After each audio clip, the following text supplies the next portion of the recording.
Ladies and gentlemen, boys and girls, dinner time is here. That's right, we're talking Episode 2, Season 1 of Hannibal, Amuse Bouche on Dish by Dish. Well, greetings and salutations, and it's your old pal Patrick Hamilton coming to you once again from Quantico, or the Museum of Evil. I haven't decided which. This is the Dish by Dish podcast, a Hannibal Rewatch project presented to you by Kill by Kill. I'm your old pal Patrick Hamilton. I think I already said that, but I can't do this alone. I hate dining alone.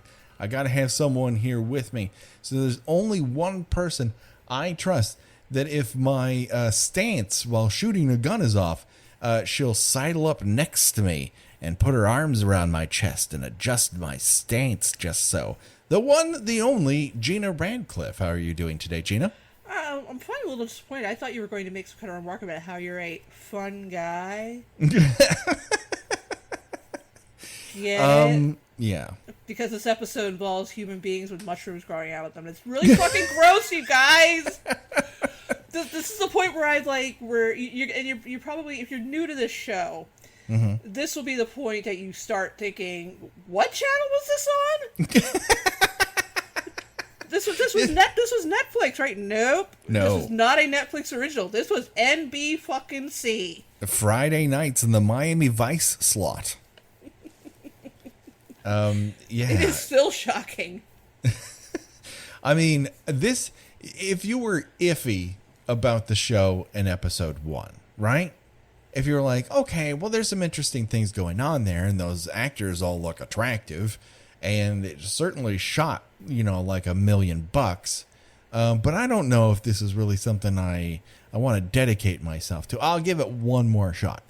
Boy, if this doesn't grab you, I don't know what will. Yeah. It is wild. I mean, maybe it's because I as we've spoken about before, I have a special place in my heart for Motel Hell. Yes. So if you have anything involving like human beings being treated like gardening projects, I'm there. You have my undivided attention. And I think this takes the concept of Motel Hell up several notches. Oh, it makes it way more horrifying because Motel Hell was kind of goofy. I still don't quite understand what putting them in the ground did to help him with his sausages. Because, I mean, I don't know that human beings taste better when they've been planted in dirt for a while, or how, because if you're just going to make sausages out of them, just fucking make sausages out of them already. He never explains how that helps his fritters become better. Whereas here, we completely understand this crazy psycho person's motivation, believe it or not. Yeah, and just this imagery, it will stick with you forever. I mean, holy fuck. What? I mean, yeah, listen, all right, here's the setup. Graham's just killed somebody, so he's, still living in that moment. He can't let it go. He's not really big into participating in death. And absolutely everyone in the FBI was like, don't push Will Graham into the center of anything.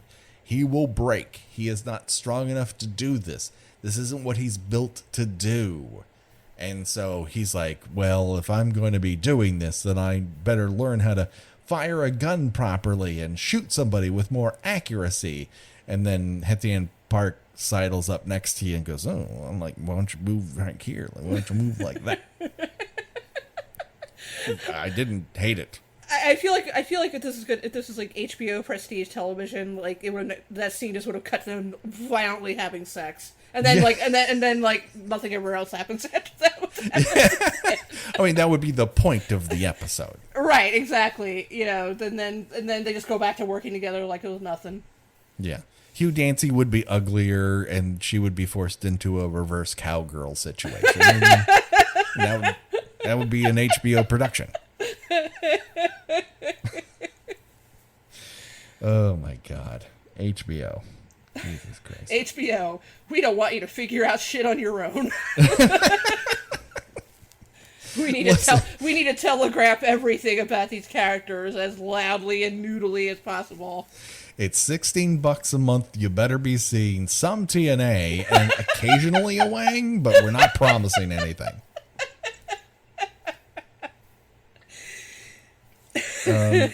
So during his little firing session, he gets the flash of Garrett Jacob Hobbs, our Minnesota Strike that he shot dead in the previous episode. So he's still in it. He's not out of it. But then Graham is summoned to Chippewa National Forest to investigate a murder. He's not told exactly why he's there. We do know that a couple of kids have found a hand sticking out of the ground attached to a plastic tubing. Which one of the children confuses for a marijuana plant? He's the dumb one in the group. Yeah, listen, we don't need these kids to be smart. It's fine. It's fine. Listen, they saw something crazy. They alerted the authorities, and so the FBI are summoned. They look out and like, okay, there's one hand, and then Graham kind of sidles to the left, and out of nowhere, like no one has discovered this, is like, oh, there's a whole garden of these. They're like, look at all these people. Like, oh, there's a whole group of people who've been buried and have mushrooms growing out of them. And the funny thing is, everybody just kind of like, well, that's odd. Yeah. I've always joked that I, as much as I was, particularly when I was a teenager, very fascinated in like true crime and forensic medicine and all. Mm-hmm. I know that I would be like remember in A Nightmare on Elm Street, after Johnny Depp's character is killed, they ask where the coroner is. He's in the bathroom puking. That would be me. I would just be like, all right, so Radcliffe, what do you think? Well, it looks like that the bodies were buried alive and yeah, I'm not getting over this one. This is fucking grade A nightmare fuel right that's here. Like I'm like just handing in my resignation paperwork right at the scene of this crime. When they're like, oh, these people were kept alive for as long as possible while this is happening. There's a scene where they pull tape off a guy's face and half his skin comes off, and I'm like, what? But Gina, it gets worse because after they pull the tape off, he's like, huh? What? About as startling as a very similar scene, and I can't help but think it must be an homage in some way to Seven. Yeah. Yeah, it has to be an homage to that. Like, as terrible as Seven is, you're not buried alive with your hand sticking out and having mushrooms growing out of your fucking body. You thought that scene was horrifying. Guess what, assholes? Like, let's take this up a notch, on network television. Oh my God. This is fucking crazy town. That this guy is like, what? Huh? You found me? Oh my God. When they just announced that there's a Blu-ray coming out from Kino Lorber of Buried Alive. And that's another one that fucking gets to me. It's just, if there is a brand of Patrick Hamilton's nightmare fuel, add small spaces and Buried Alive and knowing it. Well, I guess I know what Choose Your Own Death Adventure you're not going to pick. Oh, fuck to the no. There's no chance in living hell. I don't care what other death occurs in this particular episode. I would never choose that. I would never choose that for you. I would never. It is, without a doubt, one of the most disturbing thoughts ever pushed into my eye holes that I ever witnessed. And that's saying something after 4 years of crazy fucking horror movies. Yeah, no, and like I said, it does not shy away from showing this. And again, no. you will be shocked that this made it onto network television. It's not bloody. It's just gruesome. It's just, it's a horrifying thing to think of. Yeah. On top of this, we discover that they're being tracked by somebody who poses as one of the kids' moms, and that turns out to be a redheaded female Freddie Lounds. Can I say something potentially controversial? Sure. I don't love this version of Freddie Lounds. I think that they should have just made her an entirely new character. Mm-hmm. I like the Lounds as he was in Red Dragon, in the book at least, because they gave him a little more dimension than just a sleazy tabloid journalist. Yeah. But also, I really, really like the way he went out. I just think it's an absolutely brutal moment. Yeah. And I have a love for anything that has to do with flaming wheelchairs. It's very true. And any sort of wheelchair death you're totes into. That is the all-time grand champion of flaming wheelchair deaths. And I realize that happens to someone else, but yeah. I don't know. I'm not crazy. It's nothing wrong with the performance. I'm just not crazy about how the character is depicted here. It's a minor complaint in an otherwise superior television program. I would have rather kept her an absolute secret as to who she was for the longest period of time and have it pay off and something. But this whole thing gets resolved right away. Like, there was a note from somebody who was a big Manhunter fan. Like, we gotta shove Freddie Lounds into this. And I'm not sure what it benefits anyone other than we discover later on that she has discovered where the Minnesota Strike's lair was ahead of the FBI, that she knows details about the death of the Minnesota Strike, that she knows details about this because she's conned a local policeman. Like, she's obviously wormed her way into people's lives and jeopardizing their careers for her website. I know. In 2013? Okay. Her true if you did that now, website. It would sound fucking ridiculous. She would have to have a podcast. Yeah, exactly. Which means, like, in 5 years, this will be fucking ridiculous. Which it probably already is, now that I'm thinking about it. The first time I'm thinking about it in 4 years of doing it. Well, 5 years from now, we'll just be beaming holograms of ourselves into people's, houses. I gotta get into better hologram shape. To just talk about movies with them. Yeah, well, movies that are also beamed holograms into your home because we're not allowed to gather in one place anymore. You can't be doing that podcast in the nude anymore if we're going to be hologramming yourself into people's houses. That's why I'm saying I got to get in hologram shape. Or can my head be placed on a proper nude model? This is a long con, really. And I hate to drag you into it, Gina, to coax someone into being my nude model. To replicate my body. It's the only way I could possibly do this and yet remain married to Becky and it being fully explainable. Like, Becky, I have to have a nude male model around because I've talked about podcasting the nude for so long. Like, that makes perfect sense. I've said it for 4 years.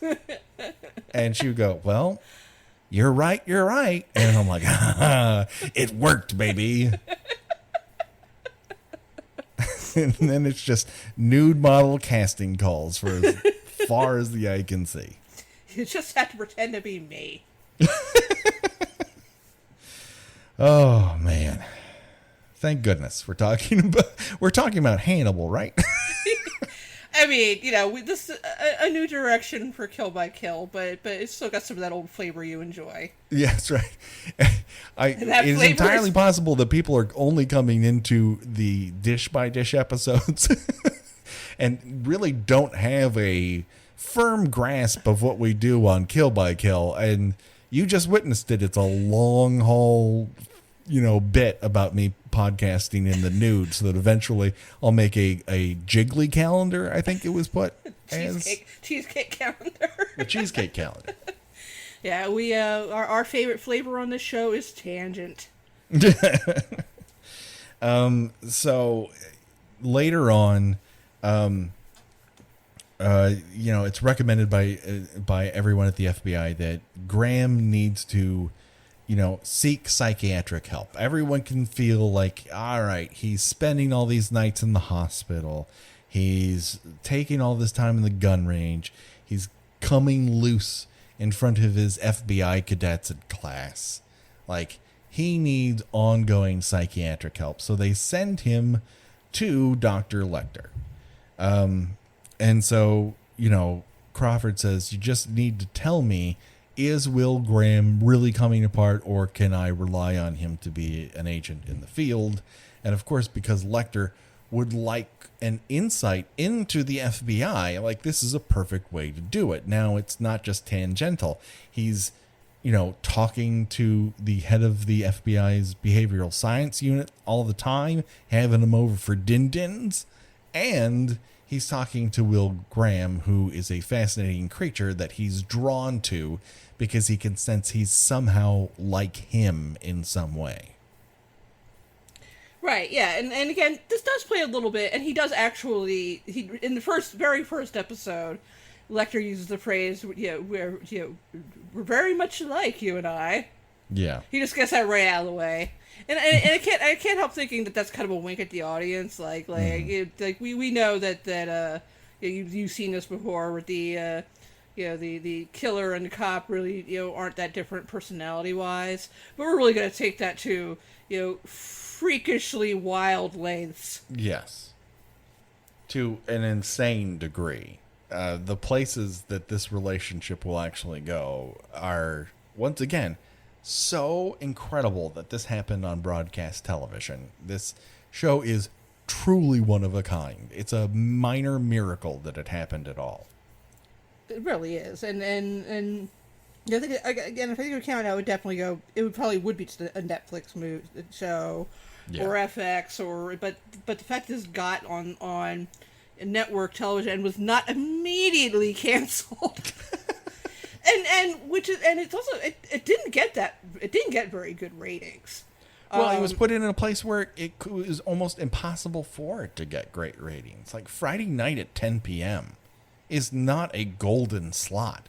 That's where you put shows to die. And since this didn't cost NBC a whole lot other than time on air, like, they're like, put it on there. Like, at least, and I think they renewed it because it was so well reviewed. Like, immediately it had a cult following. Immediately it had reviews that are like, this is something special. Like, you're not going to see this on broadcast TV every day. It sounds like it would be corny. It sounds like it would be tired. It sounds like a retread. And it's anything but those things. And so it didn't really cost them much to go, all right, well, we'll slap you on starting in June on Fridays at 10.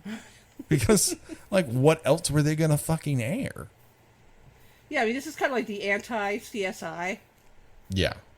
And I think they hoped, when they brought it back the next year, like, all right, it's built this cult audience, and that cult is going to tell everyone else about it. And this is going to be that show for us that's a huge, premium TV level hit. And it's the kind of thing that if you're into it, you're into it. But if you aren't into people who were buried alive to make mushrooms, strangely, you're not. And it doesn't matter how beautifully photographed and well constructed it is to get you on board. Yeah, it's definitely a show where you have to know your audience as far as recommending it to other people. Like, this is not something I would say, hey, you like cop shows, right? Try this one. You liked NYPD where you got to see a guy's butt, right? In the shower? This is kind of like that. Only mushrooms grow out of still alive buried bodies. Yeah, it's just a little different. Other than that, they're exactly the same show. Yeah. If you put a stalking black demon elk in the middle of a hospital, it's like that. Things you're into. You just sit down and tell me what you think. Hello? Hello? Are you still there? Why have you hung up this imaginary phone? Why am I telling you over the phone? It's 2020. Who does this? I'm Are you supposed to- old? Am I old? Yes, be we're the texting oldest you. people doing this. I'm supposed to be texting you and sending you watch Hannibal with an emoji of a knife and fork. Yeah, we should be exchanging TikToks about it. Which I don't really have a problem with TikTok. It's actually produced good things. So keep at it, kids, on TikTok. I don't know how to do a TikTok, but God bless all you that do. Listen, someone who's doing it and doing it well, keep fucking making what you make. Don't let anyone get you down. So we find out that Freddie Lounds is a shitty tabloid blogger, that she burns her FBI source, and that she burns the cop who tells her all about the mushroom farmer. He gets shot in the head for his trouble. Yes, right in the parking lot. No bones about it. And we find out that a guy by the name of Eldon Stamets, who is a good serial killer name. Yes. Good serial killer name. He's a swing shift guy, a pharmacist.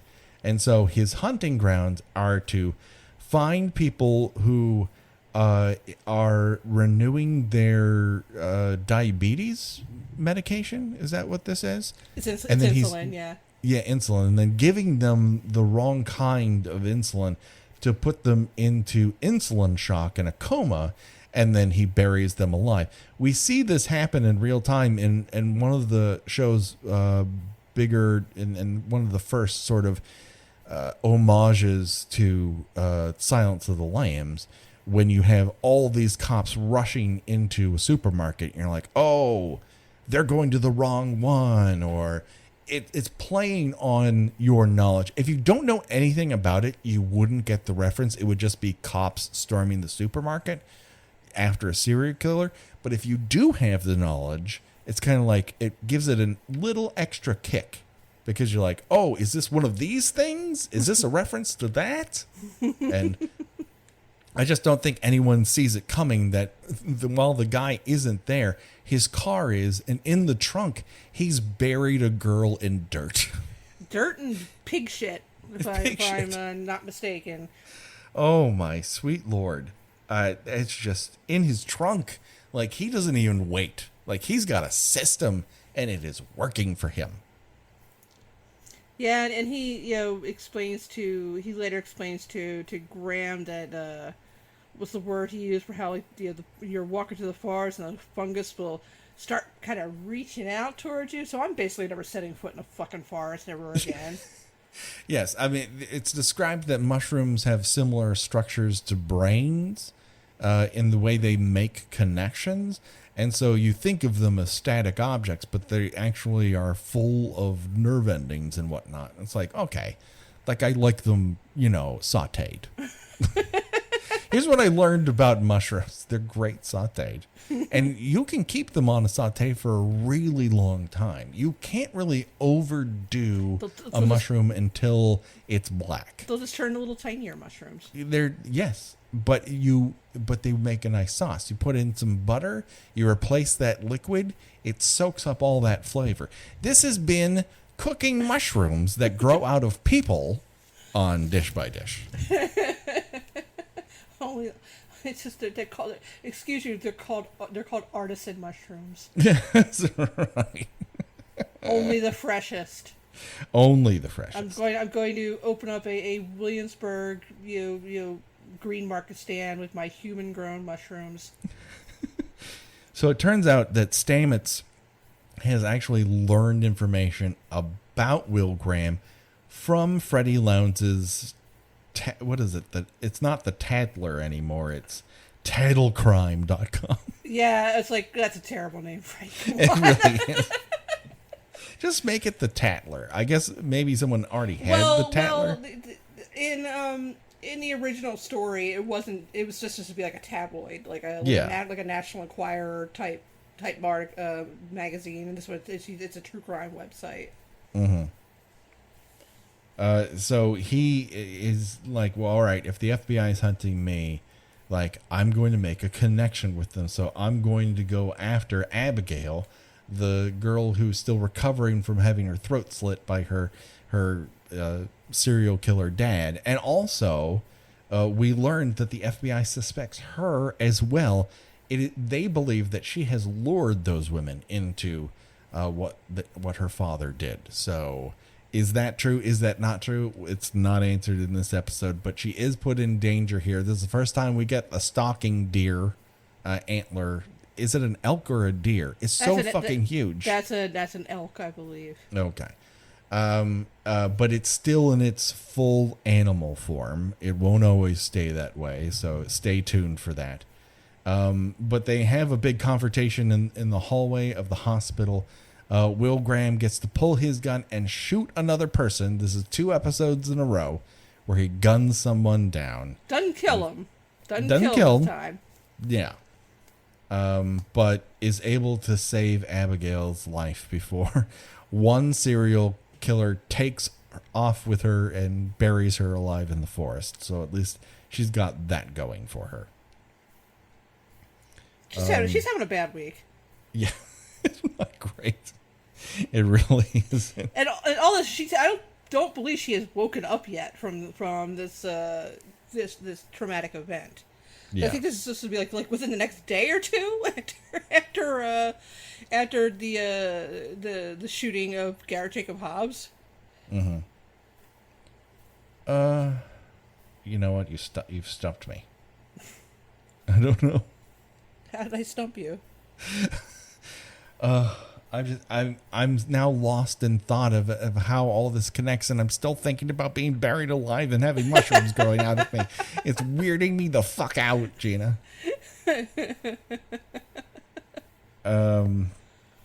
Anyways, this kind of ends now. Like that's the basic, the big denouement of the entire thing. Even though we have a little bit of a session between Graham and Lecter, where basically we get the rap from Lecter that I think he's delivered in the books on occasion, that to kill someone feels like God, because that is what God does. Like, he kills people, and he must take some satisfaction from it because he does it so well. If he's not wrong. No, I don't like to agree with a serial killer cannibal, but he is not mistaken in this case. No, he is not. So basically what it comes down to is our only choice is to be buried alive, because Stamets doesn't die. Well, there's also the cop gets shot in the head. That's true. Would you rather get shot in the head or have mushrooms grow out of you? Shot in the head. Come on. Yeah. It's not even a fucking, spoiler alert, not into this. Not into it at all. No. I'm taking that bullet to the head. I know I said I enjoy the idea of having a death that people won't forget. That's a little too unforgettable. No. No. This is not something you want written about you. No. I don't even like thinking about it. I don't really like talking about it. You can tell because I keep returning to it because my brain won't stop. Mounted on antlers. That's very artsy, very metal. Yeah. Buried alive, mushrooms growing out of you. That's just. Yeah. I'm with you. And I'll take that bullet to the head. So that just about does it for Dish by Dish for this week. Of course, next week we'll be back at it with a regular episode of Kill by Kill. And then the week after that is episode 3 of Hannibal. So watch along with us. You can always see us on Twitter and Instagram. We're trying to sort of talk about it in depth on Facebook in the Facebook group. So look up the Kill by Kill podcast group. It's a private group.